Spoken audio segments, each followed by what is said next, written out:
Сәлем, менің каналыма қош келдіңіздер. Мен сіздермен бүгін құдалыққа арнап 3-4 пісірмекшімін. Қалай пісіремін, не қолданамын, барлығын сіздерге көрсетемін. Негізі мен кондитер емеспін, повар емеспін, для себе жасаймын, бірақ торттарым былайша жақсы шығады. Не алдым мен? Сливки алдым, 2 литр. 3-4 керек қой маған енді. Чудское озеро негізі өте мен ұнатамын осыны. Осыдан жақсы шығады сливкилар, нелер, торттың кремдері. Сосын белорусский сливки бұдан да жақсы шығады, бұл да жаман емес. Міндетті түрде 33%-тен жоғары болу керек тортқа сливкилар. Творожный сыр креметті, дұрыс айтып тұрмын ба? Осы творожный сырын айтмаған Хокланд фирмасынан. Сахарная пудра алдым. Үйден жасасақ та болады. Мен кофемолкамен жасайтынмын, бірақ кофемолкам что-то соңғы время істемей қалды. Сол үшін сатып алдым.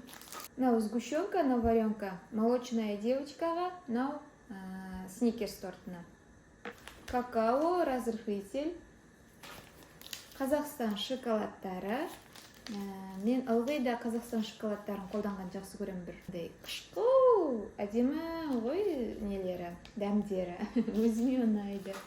Сникерс тортына орех, май, сливочное масло, 72%-дан жоғары болса негізі жақсы. Маргарин қолданбаған дұрыс, желательно. Оны да алған жоқпын, үйде бар етін. Жұмыртқа да алған жоқпын, үйде тауықтар бар, үйден алдым жұмыртқаны. Пергамент қағаздар, жабыспайтындай. 3-4-қа ыдыс. Одан кейін тағы қант үйден шығады, сұйық май, растительное масло, сүт. Осылар үйден шығады. Және оформлениеге әлі заттарды алған жоқпын, фрукты дегендерді.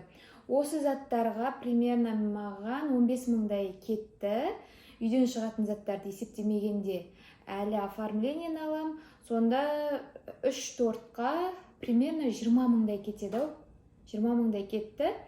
Мен 2-2,5 кило қып жасаймын торттарды негізі көбінесе. Ал егерде сол торттарды сатып алатын болсам, бізде Таразда бағасы бір торттың килограммы 5,5 мың деген аз жерде негізі, 6 мыңнан жоғары. Сонда 2 килоң примерно 12 мың, 2,5 килоң 15 мың шамасында болса, 15 мыңнан 3-4-ің 45 мың. 45 мың мен 20 мыңға заттарды алсам, сонда 25 мың теңге үнемдейін деп тұрман. Солай. Енді бірге торттарды бастайық. Бүгін бір күнде 3 тортты жасап бітіруім керек. Жұмыртқалардың ағын бір бөлек, сарысын бір бөлек 2 ыдысқа бөліп аламыз. Ақ уызы мен сары уызын. Бірінші сникерс тортын жасап жатырмын. Оған 5 жұмыртқа керек. Ақ уызына да, сары уызына да бірдей етіп, қантты бөліп саламыз.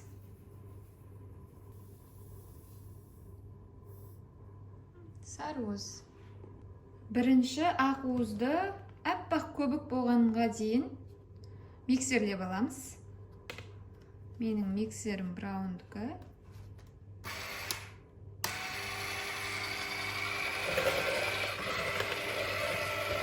Бірде тұр қазір, жайлап күшін көбейте береміз.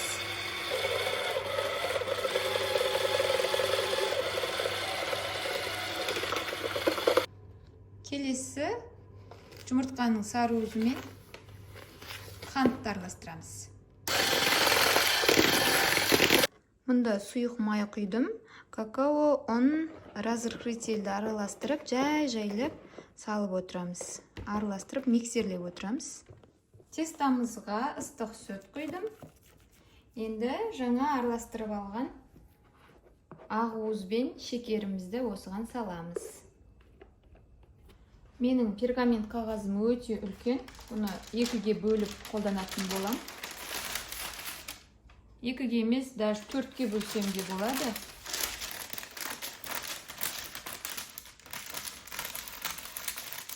Тестамызды осылай бірдей етіп 3 бөлікке бөліп, қызып тұрған пеште пісіріп аламыз. 180 градуста примерно бір 15 минут шамасында. Қамырдың піскен-піспегенін осындай таяқшалармен, зубочисткамен тексеріп аламыз. Егер де піспесе, мынау сұйық теста болып шығады. Мынау тап-таза болып тұр. Значит, бұл толық піскен. Орехтың бәрін турап дайындап қойдым. Примерно бір 300 граммдай кетеді. Міне сникерс тортының корждар дайын, үшеуі де. Қазір енді жинап бастаймын. Сникерс тортының кремін жағып бастап кеттім. Ой, бұл жақта неше түрлі кремдер жағамыз, варенка жағамыз, ортасына орех саламыз. Варенкамен крем-чизді қосамыз. Қазір барлығын көрсетемін. Бірінші крем-чиз жағып алдым. Крем-чиздің үстіне орехтарды сеуіп шығамыз. Тура сникерс шоколад сияқты болып шығады. Қытырлақ дейм ба? Осы орехтан кейін карамель немесе варенка екеуінің біреуін қосамыз.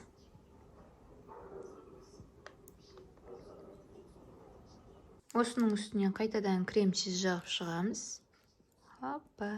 Тағы бір коржды салып, оның үстіне крем-чиз, одан кейін крем-чиз бен варенка араласқан тағы бір крем жасап алдым. Вот соны да қосып шығамын қазір. Бір қолмен ыңғайсыз болып тұр маған. Қазір тегістеп шығам. Қалған кремнің барлығын бетіне жағып тастаймыз. Шетін тегістеп аламыз. Қазір үстіне шоколадный ганаш жағамыз. Шоколадты ганаш пен орех. Вау!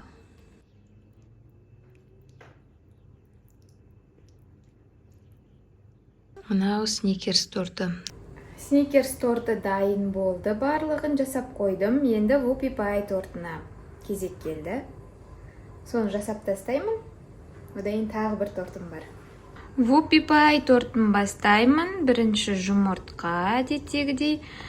Кішкентай болса 5, үлкенірек болса 4, менде кішкентай, сондықтан 5 жұмыртқа қосамын. Вупи пайда жұмыртқаның сарысы мен ағын бірге салып тастаймыз. Сосын шекерді салып, қазір миксерлеймін. Қазір тестаға қосатын май мен шоколадты водяной баняда ерітіп аламыз. Бізге 80 грамм май, 100 грамм шоколад қажет. Әрдайым Қазақстан шоколадты қолданғанды жақсы көрем.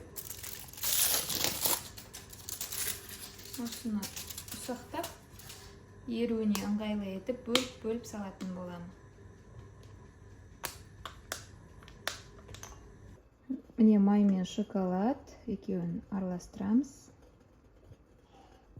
Одан кішкене суытып біраз қойып қоямыз.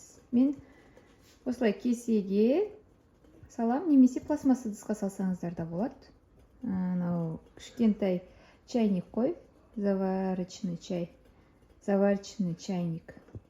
Осыған суды қоям да, қайнатып, осылай водяной баняда ерітіп аламын. Миксерлеп алдым.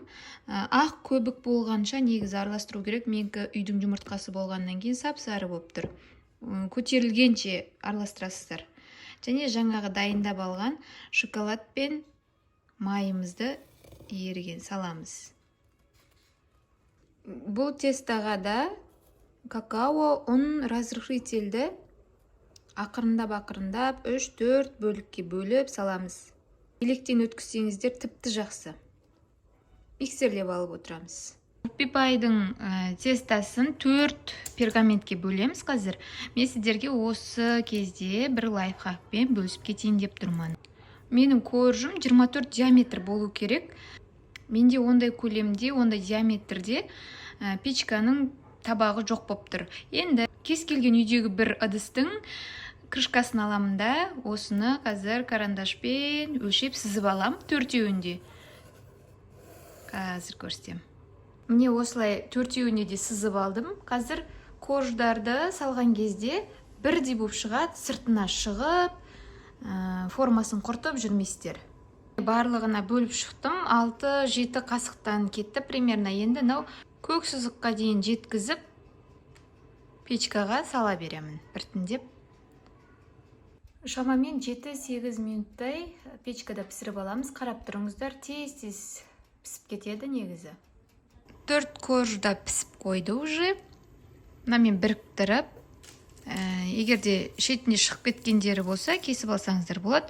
4-еуінен осындай мына артық корж шығардым. Бұны да пайдаланып жерсеңіздер болады, ортасына салып.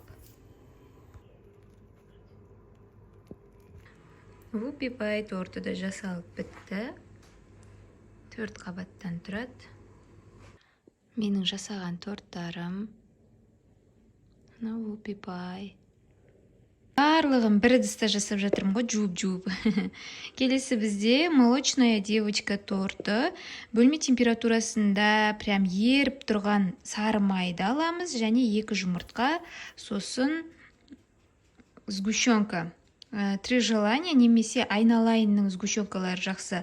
1 банка, немесе 1,5 банка қоссаңыздар да болады. Барлығын қосып аламыз.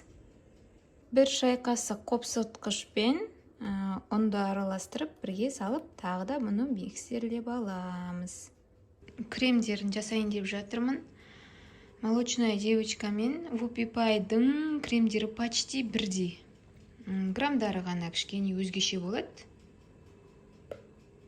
Бірінші. Сливкиді міндетті түрде холодильниктен шығара салысымен қолдану керек. Алдын ала шығарып қоймау керек. Әйтпесе, бұл қоюланбай қалады. Крем шықпай қалады. Сүт сияқты сол күйі қалып қалады. Сливкидің өзін ғана әбден қоюланғанша миксерлеймін. Сосын бар творожный сырмен қант ұнтағын саламын. Сливкидің өзін ғана миксерледім. Төңкергенде түспейтіндей болу керек қой. Молочная девочка, сүтті қыз торты.